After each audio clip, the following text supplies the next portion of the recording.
Hello, all my wonderful music students. Lucifer says hi. Yeah, whatever. Hi, guys.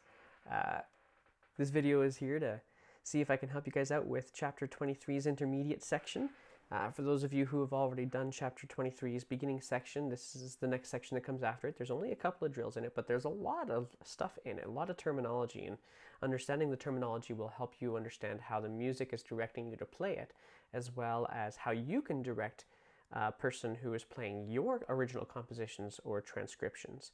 You can direct a performer how to play your work instead. So here we go. We're going to go straight into it. And we're going to, first of all, flip our screens to my lovely little paperwork here. So if you recall from previous videos, I have actually gone through this kind of stuff for Chapter 23's beginning section already. And so I might actually come back and refer to some of this as well.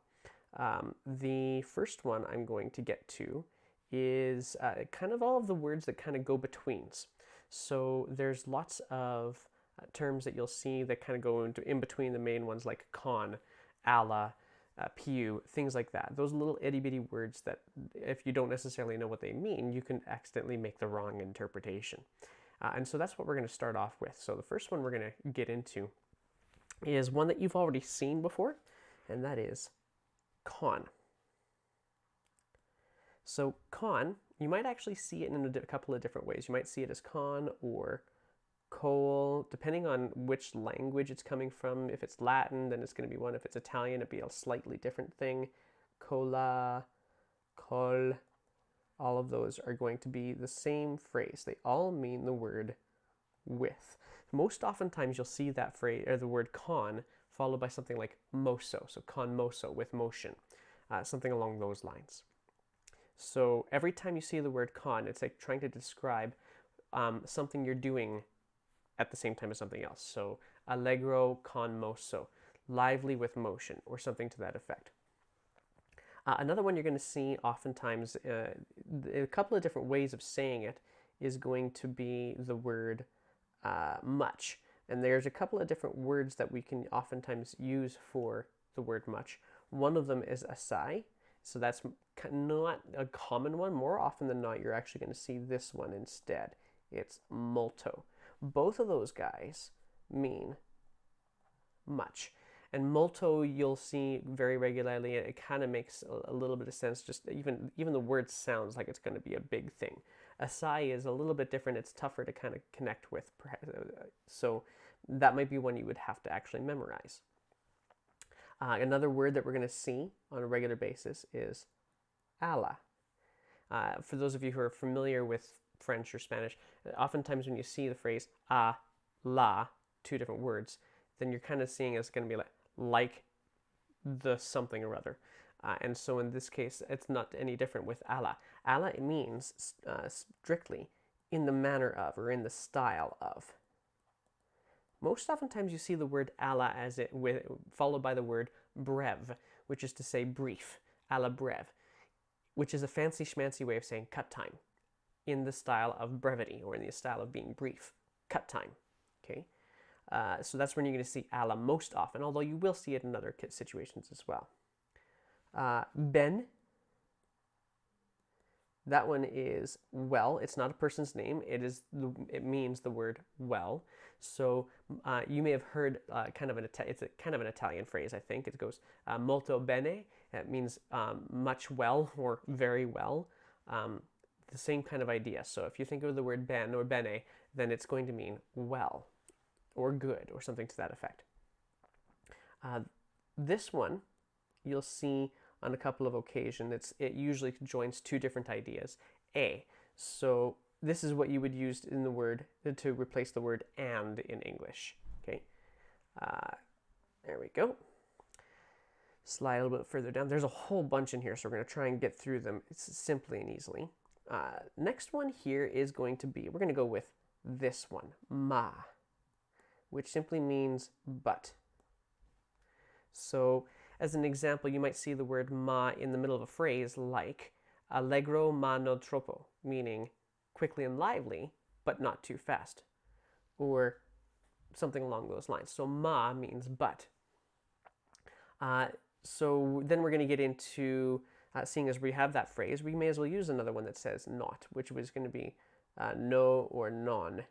Both of those guys are going to mean the word not. So you could go with, say, allegro, non-march. So quickly and lively, but not like a march. Something different if you wanted to. Just not is what that one's going to go for. So we also, if we had earlier on, we had much, right? And we had two different ways of going with much. It was assai or it was molto. We're going to do instead less. And there's pretty much only one that goes with the word less, and that is meno. Oh, and you can't see that. Come on, technology, work with me here. Come on, camera. There we go. Meno. M-E-N-O. Meaning less. Okay. And then we can get into some other ones. There's another one that's kind of like less, but it's not quite the same. It's poco. Right now my camera's having a tough time focusing on that. Poco. So you may have actually come across the word poco on a regular basis before if you happen to have any experience with the Spanish language or any other Latin language. For example, you may have heard the phrase poco loco, which really means a little crazy. Poco means little. And if you want to go with another word that kind of connects two different ideas, by, then you can go with poco a poco, meaning little by little. So you might see accelerando poco a poco, speed up a little bit, little by little, or crescendo poco a poco, get a little bit stronger, little by little, something along those lines. You'll see poco a poco as a fairly regular phrase, actually. You may see on a much less consistent basis the word piu. Now, piu is kind of a strange one because as soon as you see the word piu, you think, okay, that's a small word. I mean, it even sounds small when you say it. It doesn't mean small, though. What it actually means is more. So if you see the word più mosso or più forte or something, more strength or more motion, one of those two would be quite common. You may also see quasi. Now, quasi, when I think of the word quasi, I think it's like partly or kind of. Well, it actually directly means as if, but you could easily consider it as partly or kind of. So it's similar to, so quasi march would be kind of like a march, but not really. Something along those lines. Semper, that's how you pronounce this word. S-E, that wasn't a very good S, so I'll give you a better one here. But S-E-M-P-R, semper, meaning always or continuing. So semper, come on camera, work with me here. There we go. Semper, meaning always or continuing. There's a fairly famous piece of music written by John Philip Sousa. It's a march, and it was written for the American military forces, Semper Fidelis, meaning always honor or always fidelity, something along those lines, Semper Fidelis. So semper, which is how you pronounce that word, is meaning, always means always, go figure. Then we can get into troppo. And troppo means too much. So you may actually see on a couple of occasions, and I kind of described this already, and I can just fit it in there. You might actually come across situations where you see phrases like ma non troppo. So, but not too much. So allegro ma non troppo, quickly and lively, but not too much. Okay? So those are some words that you'll see on a regular basis. Another one that you might see is the word senza. So if we have the word with, then we need to have its opposite, which is senza, meaning without. Now you might be familiar with a different place where the root word for senza came in. That different place might be in fonts. For example, if you are familiar with, if you've done any of the digital art stuff, you may come across a situation where you might have a choice between a sans serif font and a serif font. Well, here's the difference. First of all, a serif font is one, like, let's say this is a letter I. A serif font is the kind that's going to have those little hooks on the end. kind of like that, that's a really, okay, you get the picture. If it has those little hooks on it, those are called serifs. If you want a font that doesn't have serifs, okay, so that's a serif. If you want a font that doesn't have a serif, then you're going to go for a sans serif. Okay, sans means without, same as senza means without. They're actually both the same root word. So if you would like to, if you ever come across the word senza, think sans, think like the fonts, think without. Okay, get rid of that because it doesn't have to do with music. Yay, and we're back to regular again. Okay, so those are most of the ones that we are going to end up coming across. There are a couple of other words that are kind of in betweens, like moso or moto. Those ones actually mean, don't think like, what was the movie? It was Madagascar, where they come across a whole bunch of hippos at a pond, and one of them calls themselves moto moto, meaning hot hot. That's not what moto means in music. What moto and what moso means is motion. Okay, motion. So if you see the phrase più moso, it means more motion. If you see the phrase con moto, it means with motion. So those are going to be common phrases that you might come across. Let's see here. What else do they have in Breezin Thru Chapter 23? I think I've got all of those. This one's kind of important. Loco. Now this is not going to be like loco motion, although loco actually comes from the same kind of root word as that. Loco actually means the main location. So in terms of music at any rate. So you'll see it usually after somebody tells you to play an octave higher or an octave lower, that you're going to see the word loco, meaning go back to the regular location or the regular register. So don't go high, don't go low, go loco instead. Which is, of course, funny because if you think of the word, a Spanish meaning of the word loco, it means crazy. But this is not crazy. In this case, it's probably the most comfortable location for you to play, is the regular register. Okay, so that pretty much covers a lot of the in-between words, the words that you can use to create phrases that'll be useful for you in music, or that you'll need to understand in order to be able to interpret a style properly. We're going to now kind of go back to some other terms that come up in this particular section. And so the first one I'm going to get to is this one right here. I've already written it in. So this is actually, all of these notes came back from the beginning section. So if you don't recognize this, go back, watch the beginning video. But if you recall, I talked about beats per minute. Well, the way the beats per minute is actually a measurement that is done on a tool called Maelzel's metronome. And I'll also pull out Maelzel's metronome. I have actually one here. It's kind of broken, but it works. So Maelzel's metronome. There we go. Maelzel's metronome is the device invented by a guy by the name of Maelzel. Like this. There we go. Oh, that's actually good. There we go. Angle, angle, angle. There we go. Okay, so it's kind of this triangular device. It has a rod on it. And on that rod, it's got a weight. That weight, the higher up it goes, the slower the thing goes. Now, I'm not winding mine up because it's kind of broken. So mine's actually just more decoration these days. If you put the weight lower down, then it'll actually go quite a bit faster. And that's how it actually measures the tempo for you.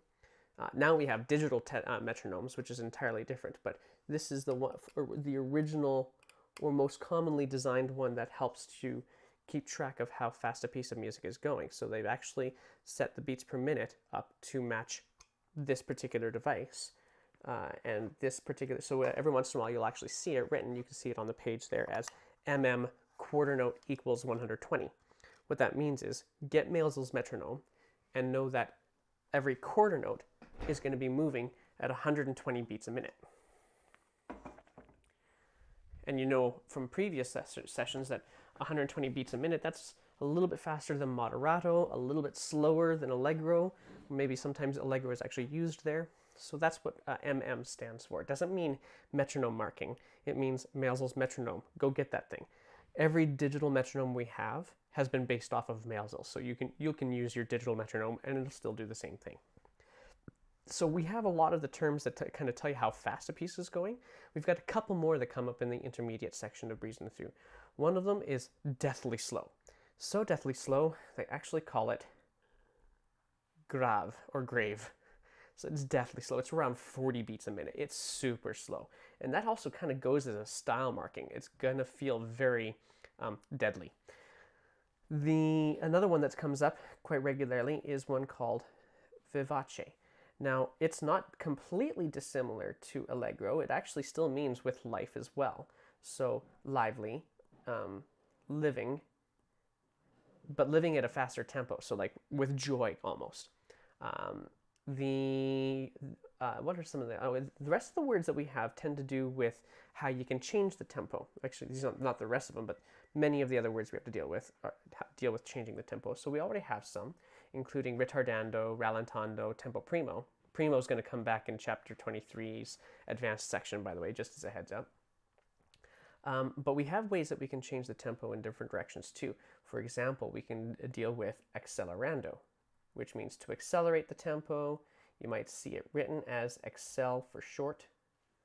Okay, it means to make the tempo go faster. You'll see con moto, which we've already discussed, with motion. And you'll see meno mosso. Meno, if you remember, means less. So that'll be less movement. And then this one here as well, rubato, which literally translates to mean robbed time. However, we tend to use it more in music, not just saying robbed time, like you're stealing the speed, as it is that you're trying to be free flowing a little bit with the tempo. That there is still a very definite pulse. It's just that sometimes you speed it up a little bit and sometimes you slow it back a little bit, and speed up and slow down. You get a chance to choose that based on the expressive intent of the music. So rubato is what we would use for that particular kind of thing. Now, I think we can get to the rest of them. The rest of the terms are having to do with style. So you already saw some style markings, cantabile, like you're singing it, dolce meaning sweet. Well, now we can come up with some other ones, including animato. And that one's relatively straightforward. It simply means animatedly. Be animated about how you play this.